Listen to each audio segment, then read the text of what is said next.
నమస్తే మావ. అమెరికా వచ్చినంటే మన వాళ్ళు వచ్చి చేసే ఫస్ట్ పని కారు తీసుకోవడం. ఎందుకు? సరే తీసుకుంటే తీసుకున్నారు, కానీ నేను చెప్పే ఈ 3 పాయింట్స్ని కొంచెం జాగ్రత్తగా చెక్ చేసుకోండి.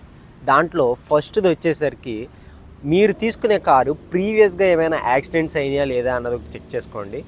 ఆల్సో ఇఫ్ ఇన్ కేస్ మీరు హై బడ్జెట్ పెట్టి కారు తీసుకుంటుంటే ఫుల్ కవరేజ్ ఉన్న ఇన్సూరెన్స్ మాత్రమే ప్రిఫర్ చేయండి. ఎందుకంటే మన వాళ్ళందరూ కకృతి పడి ఓన్లీ థర్డ్ పార్టీ ఇన్సూరెన్స్ మాత్రమే చేయించుకుంటారు, దానివల్ల మీరే బొక్కలో పడతారు.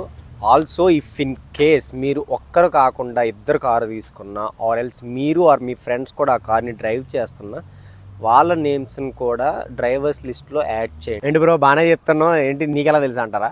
ఇదిగో నేను బొక్కలోనే పడ్డా, పండిపోయింది ఇక్కడ రంగేశం అంతే. ఎంత చూసి కూడా సబ్స్క్రైబ్ చేయలేదు అనుకో, నేను సీన్ కూడా దగ్గర వదిలేస్తా.